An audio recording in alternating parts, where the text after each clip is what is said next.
Hello everybody, I'm Mark Joseph. Welcome to another edition of our program. We're coming to you today from Indio, California, just outside of Palm Springs. And our special guest is Mr. Tom Demari, president of the Demari Company, a company that grows and distributes products like these. This is the Oro de Blanco, a form of the grapefruit. Well, we'll talk to Tom about what it takes to run his family business and about the challenges of growing these types of products and distributing them in today's market.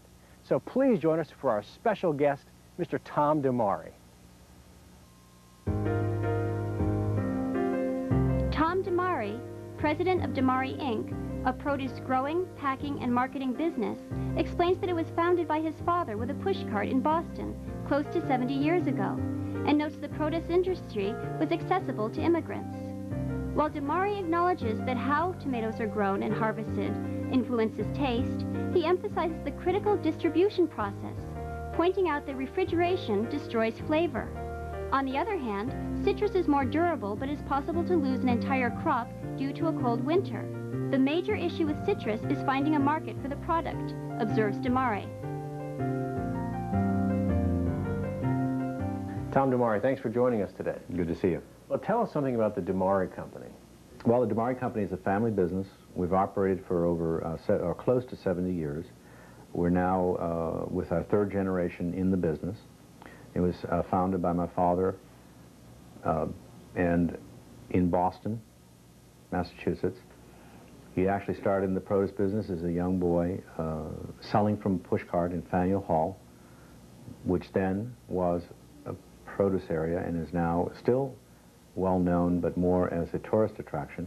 In fact, Faneuil Hall is probably one of the oldest continuous markets in the United States, predating the creation of this nation.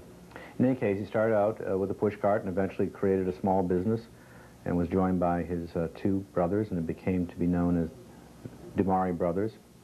And eventually, as the business grew, they expanded across the country, first to Cuba, pre-World War II, and my father was responsible for that operation.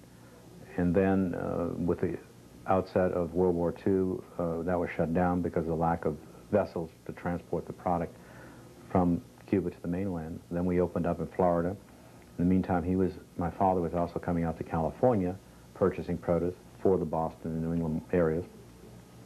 And eventually, we opened up a facility in California. In fact, it was 1950, a tomato packing house.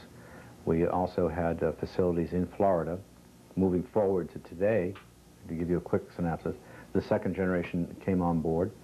The business is now managed by my cousin Paul Demari, who resides in Florida, and myself. But we have at least 7 or 8 family members working in the business around the country. And currently we still maintain a wholesale produce operation in Boston, managed by my brother.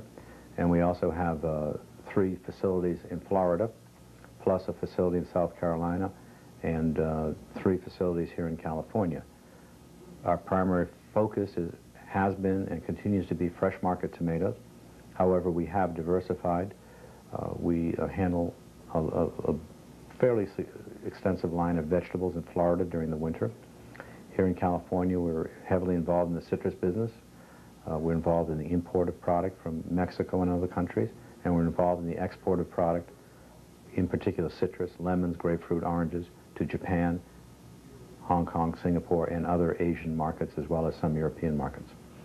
Was your father an immigrant?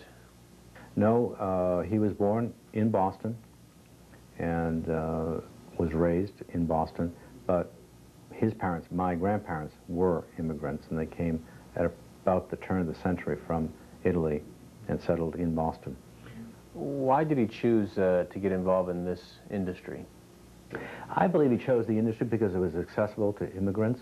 It was a business that rewarded hard work, quickness, and intelligence, but did not demand a degree to participate. And at that time, you must remember that Italians were treated as immigrants, just as maybe Asians coming from China are treated as immigrants today, or as Mexicans or Latin Americans are treated today in America. So Italians were treated at the turn of the century. We had very few, very limited options in terms of going into the industries that one would like to go into, finance or banking or whatever. So they had to pick opportunities that were available to them. And if you look at it, families went into the produce business, they went into the restaurant business, businesses that could be run by families, created and managed by families. You have a lot of family members involved. Is it difficult? Does it cause friction sometimes? Well, I think that every family business has friction. The benefit and the genius, I should say, of our founders is that we ended up being geographically diverse. So we have some family in Florida, we have some family here, and we have some family in Boston, and we get together, and there's little, if any, friction because we don't see each other on a day-to-day basis. I'm sure if you put us all together in a room and kept us there on a regular basis, there would be a significant amount of friction. But that's just inherent in almost every family business. What product do you deal the most in terms of volume? Is it the tomato still? Yes, tomatoes are our most significant volume item, although citrus is becoming a much more significant item for us. What makes a good tomato? How do you keep it fresh and good? Well, that's a tough question. First of all, because the issue is what is a good tomato. But as far as we are concerned, it begins with the selection of the soil and the variety, the fertilizer program, the irrigation regime, the time of year that you grow it. Certainly, tomatoes that are growing out of the spring into the summer inherently, because the long, warm days are probably more flavorful than a tomato that's being harvested in the fall or the winter in short days. And a field tomato versus a hothouse tomato, although people talk about hothouse tomatoes time and time again, field tomatoes, field-grown tomatoes, naturally grown tomatoes, in blind tastings come out equal to, if not better than, hothouse. But also the way you harvest the tomato and the way you handle the tomato through the distribution process. That's probably the most critical factor. Refrigeration is death to tomato flavor and to tomato quality. Anytime a tomato is held below 55 degrees or 52 degrees temperature for more than 12 hours, the volatile compounds that contribute to flavor are lost. So the tomato becomes totally or almost completely flavorless. And that's why we hear so much about tomatoes that don't taste good. It's not that they don't taste good when harvest packed or put on a truck. It's because from the time they get onto a truck to the time they reach the consumer and they take it off the shelf, they've been refrigerated, and all the goodness, all the flavor goodness that was in them has been lost through the distribution channel. What about citrus? What are the challenges with citrus? Well, citrus is a different type of challenge. First of all, you don't have this fragility in terms of flavor and quality. Tomatoes are very, very fragile, and they take a lot of care. And that's not to say that citrus doesn't, but it has a longer shelf life, it has more durability because it has a thicker skin. So a lot of the issues that we deal with in tomatoes are also applicable to citrus. However, it's not as critical. I would say the major issues with citrus is to find the marketplace for the product, and certainly a portion of that is export. We need to be in the export market as an industry and as a company, and we need to be finding new markets. Also, the big issue with citrus, especially in the wintertime with, say, lemons or navels, is weather. You can lose an entire crop due to a cold winter. And that, of course, is a very serious issue when it happens, but it doesn't happen every year or that frequently. But when it does happen, it's devastating.